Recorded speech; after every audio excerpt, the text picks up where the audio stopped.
В незапамятные времена в городе Сари у некоего царя росла красавица-дочь. Отец никому не показывал ее, но девушку тайно посещал сын солнца, и она понесла.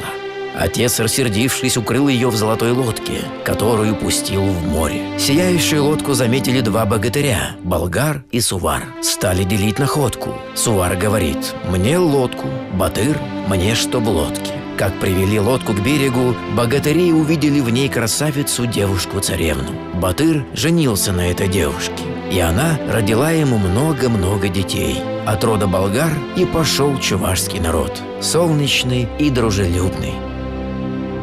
До революции территории, где жили чуваши, входили в состав Казанской губернии. После образования автономии за административными границами остались множество населенных пунктов, где жили и живут наши собратья. А в республику, наоборот, приехали множество представителей других народов. Все они одинаково родные для чуваши, как ствол, корни и ветви нашего древа жизни. Флаг с древом жизни. Над его кроной сияют три солнца. Они означают чувашское народное понятие: «Были, есть, будем». Эмерзе мирце быраще, үстерзе осхал войне, кнегешезем жураще, чавашсен кунне жүрне. Тингерет пырмалалла, кайрине де хал курат бар, манын шуғышым бала, эбір пулна, пур, пулат бар. Сегодня чуваши – пятая по численности нация страны.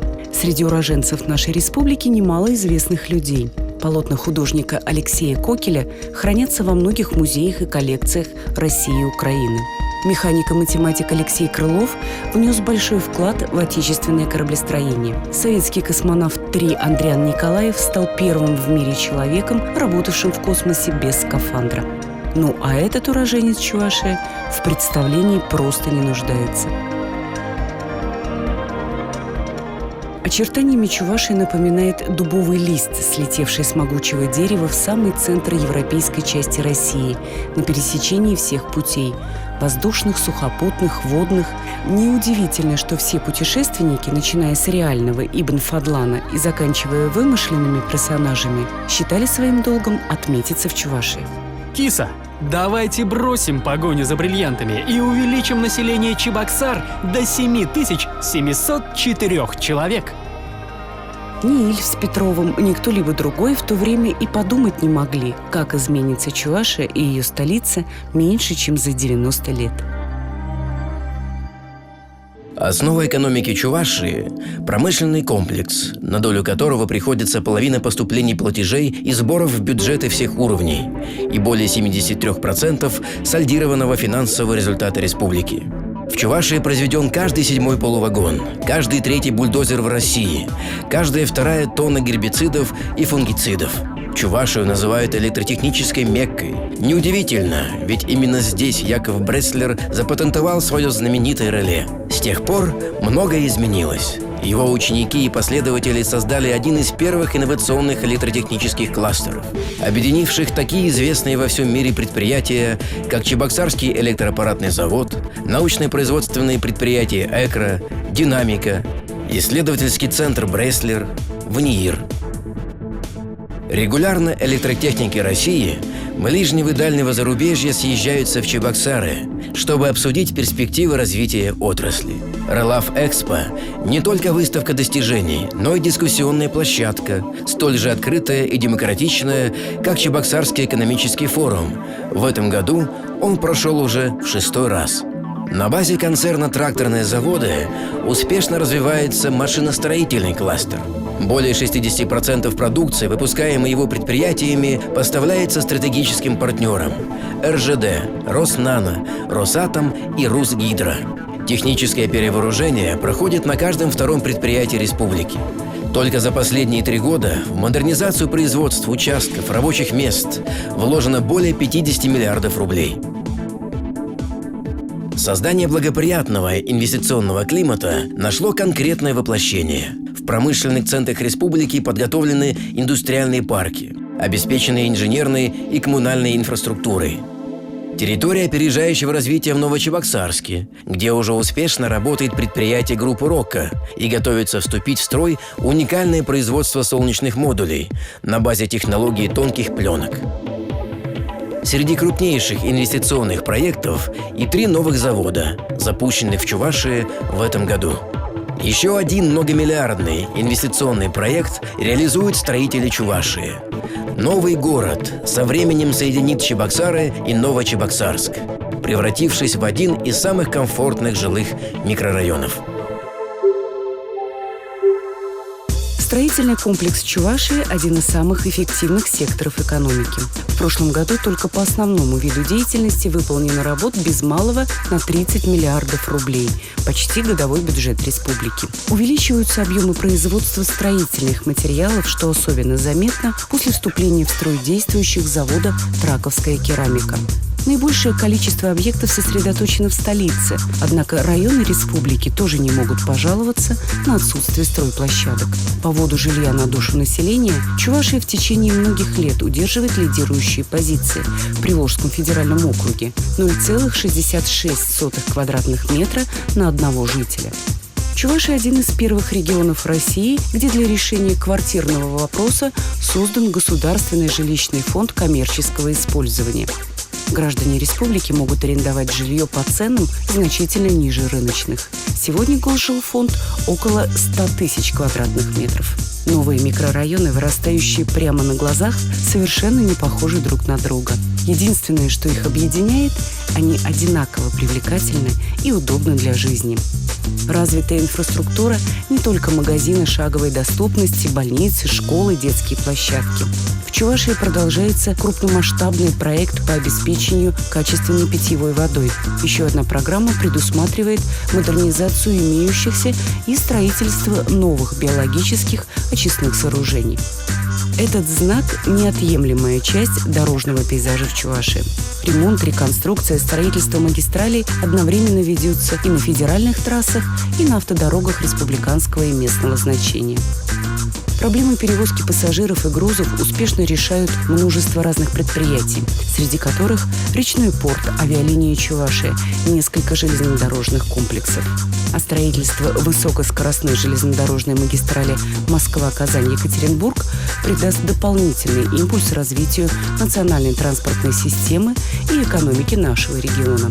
Первым этапом строительства ВСМ-2 выбран участок Москва, Владимир, Нижний Новгород, Чебоксары, Казань протяженностью 803 километра. Агропромышленный комплекс Чувашии развивается по всем правилам и законам успешного бизнеса, активно используя передовые технологии и инновации. Спрос на продукцию из Чувашии устойчиво высок. Потребители по достоинству оценили ее качество и экологическую безопасность. Применение местного логотипа «Чувашский биопродукт» позволяет организациям агропромышленного комплекса получить дополнительные конкурентные преимущества. Птицу, мясо, молочную гастрономию, крупы и хлебобулочные изделия, овощи и фрукты охотно берут на реализацию крупные торговые сети. Узнают их и посетители сельскохозяйственных ярмарок в разных регионах. Чувашия сохраняет традиционный уклад и ценности сельской жизни, лидирует формами хозяйствования, объем которых с начала реализации приоритетного национального проекта развития АПК превысил 19 миллиардов рублей. Благодаря этому фермерам республики удалось не только выйти на более высокие показатели, но и освоить новые направления деятельности. С каждым рублем, вложенным в сельскохозяйственное производство, повышается его эффективность. При этом крестьяне Чувашии научились не только сохранять урожай, но и не зависеть от капризов природы. Чистая вода, газ, современные средства связи и другие блага цивилизации сегодня одинаково доступны как горожанам, так и жителям сельскохозяйственных районов республики. Модельные библиотеки и школы, физкультурно-оздоровительные комплексы, офисы врача общей практики, асфальтированные дороги придают селу современный, ухоженный вид. Несколько лет назад Чувашия стала пилотной площадкой всероссийского эксперимента под названием «Единый госэкзамен». За эти годы количество студентов престижных вузов заметно увеличилось за счет наших выпускников. Но итоговая аттестация в форме ЕГЭ далеко не единственная новация, успешно внедренная в образовательный процесс. Позитивные изменения коснулись всех ступеней образования. В дошкольном – это создание равных возможностей для всех без исключения юных граждан республики. Кстати, проблему нехватки мест в детских садах власти Чувашии планируют окончательно решить уже в 2015 году. Общее образование – это эффективная сеть школ различных моделей с современной учебно-материальной базой. Модернизация коснулась абсолютно всех уголков – от столовых до ученических лабораторий. 6 лет назад в Чувашии начали большой и сложный проект дистанционного образования детей-инвалидов. Сегодня 100% ребят, не имеющих противопоказаний для единого госэкзамена, обучаются вне школьных стен. С помощью новых технологий они получают необходимые знания и методическую помощь, а главное – заводят друзей, включаются в общественную жизнь. Воля к победе, здоровые амбиции хороши не только в спорте, но везде, где результат зависит от целеустремленности и самосовершенствования. Почти 75% школьников Чувашии регулярно участвуют в олимпиадах, конкурсах, интеллектуальных состязаниях различного уровня. Система профессионального образования выстраивается таким образом, чтобы максимально снизить напряженность на рынке труда. Уже внедрены и действуют несколько образовательных кластеров, адресно готовящих специалистов для ведущих предприятий республики. После модернизации, проведенной с участием заказчиков, учебные мастерские похожи на высокотехнологичные рабочие места специалистов самых востребованных профессий. Жизненные устремления молодых людей не ограничиваются учебой. В республике активно работают студенческие трудовые бригады, сильны добровольческие традиции. Именно молодежь выступает организатором межрегионального образовательного форума «Молгород», фестиваля молодежных субкультур «СОК», молодежного фестиваля языков. Многие жители России и ближнего зарубежья знают Чувашию как крупный медицинский центр. Полвека назад всемирно известный врач-офтальмолог Святослав Федоров провел в Чебоксарах первую операцию по пересадке хрусталика. В память об этом событии первый филиал микрохирургии глаза он открыл в Чебоксарах. Сегодня жители республики и пациенты из других регионов получают высокотехнологичную медицинскую помощь в Федеральном центре травматологии, ортопедии и эндопротезирования, кардиологическом диспансере, сосудистых центрах. Роддома и детские больницы объединены в двухуровневую систему оказания помощи матерям и детям во главе с президентским перинатальным центром. Благодаря этому у нас успешно выхаживают новорожденных с экстремально низкой массой тела, малышей весом не более полукилограмма. Медицинские работники республики регулярно принимают у себя участников семинаров и научно-практических конференций. В последний раз предметом изучения и обсуждения стала система восстановительной медицины, выстроенная в Чувашии. Благодаря тесному взаимодействию врачей всех уровней у пациентов заметно больше шансов избежать инвалидности после тяжелой травмы, инсульта, других серьезных заболеваний. Вот лишь несколько цифр, иллюстрирующих эффективность здравоохранения Чувашии. Коэффициент рождаемости вырос на 8,5%. Естественная убыль населения сменилась приростом. Средняя продолжительность жизни увеличилась до 70 лет. Но главное, улучшилось ее качество. Ардалион Игнатьев, Валерий Ярды, Владимир Воронков, Елена Николаева, Олимпиада Иванова, Татьяна Петрова. Имена этих олимпийцев известны болельщикам всего мира.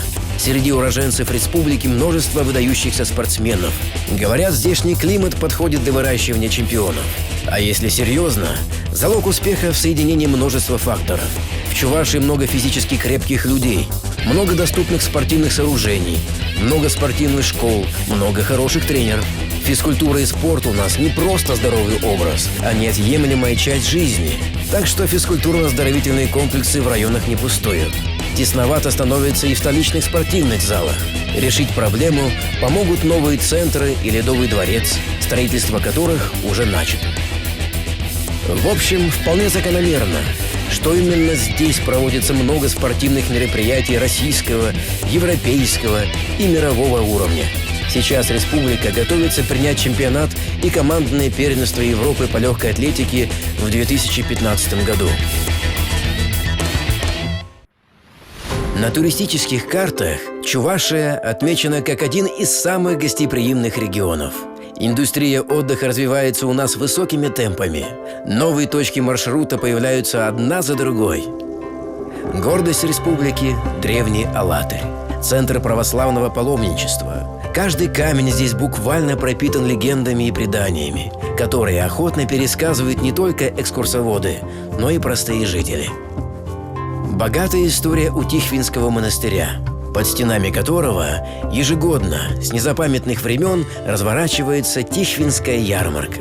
Специалисты утверждают, что она намного старше Нижегородской. Кстати, Екатерина II, путешествуя по Волге в 1767 году, заметила: «Чебоксары для меня во всем лучше Нижнего Новгорода». До сих пор приятно. Чувашия вошла в федеральную программу развития туризма. В ее рамках в ближайшие годы в республике планируется создать туристическо-рекреационный кластер «Этническая Чувашия», в который войдут два уникальных инвестиционных проекта: этноэкологический комплекс «Ясно» в Чебоксарском районе и этнокомплекс «Амазония» в центре города Чебоксары. Левобережная часть Чебоксар – не только зона отдыха, но и точка роста. Совместный проект «Газпрома» и правительства Чувашии по газификации Заволжья открывает для инвесторов новые перспективы. Природа Чувашии словно специально позаботилась о любителях экологического туризма. Только в национальном парке республики разработано 8 тематических маршрутов: Липовый рай, Тайна чувашского леса, приоткрывая двери старины. В Чувашии растет и один из патриархов российской флоры. Согласно последним исследованиям, этому дубу около полувека. Кстати, туристам совсем не обязательно ночевать под его кроной. В их распоряжении достаточно гостиниц. На память о Чувашии можно увезти множество изделий чувашских ремесленников. Народные промыслы в республике очень развиты, как, впрочем, везде в России. Зато нигде больше нет такой вышивки, в каждый узор которой непременно вплетено солнце. 6 государственных профессиональных театров, филармония, 3 государственных музея с филиалами, 545 общедоступных библиотек, 786 культурно-досуговых учреждений, 7 парков культуры и отдыха – вот далеко не полный перечень объектов на нашей территории культуры. Чувашия – полиэтническая республика. Палитра народных традиций представлена обширная, а если добавить к этому естественное желание каждого поколения оставить свой след в искусстве, получается интересная и яркая картина. Чувашия – родина 2 классических фестивалей – оперного и балетного. Выступления именитых и подающих надежды исполнителей неизменно проходят при полном аншлаге. Не уступает им по степени зрительской симпатии и фестиваль народного творчества «Родники России». Ежегодно творческий десант мастеров российского и зарубежного кино высаживается в республике, чтобы принять участие в Чебоксарском кинофестивале. По мнению главы Мосфильма Карена Шахназарова, самым представительным в Поволжье. Оперный певец Максим Михайлов, балерина Надежда Павлова, кинорежиссер Александр Хван, рэпер Карандаш – всех этих разных людей объединяет малая родина – Чувашия, что лишний раз доказывает – наше культурное пространство многогранно. Также многогранен и человек, чье творчество стало своеобразным пропуском Чувашии в мировое искусство. Еще одним замечательным поводом познакомиться с нашей республикой и ее столицей станет 550-летие Чебоксар и 100-летие Чувашии в 2019-2020 годах. Мы приглашаем всех разделить с нами эти замечательные праздники. Любая нация не живет прошлым, сколь богатым оно бы ни было. Только в развитии видно будущее. Были мы и есть и будем.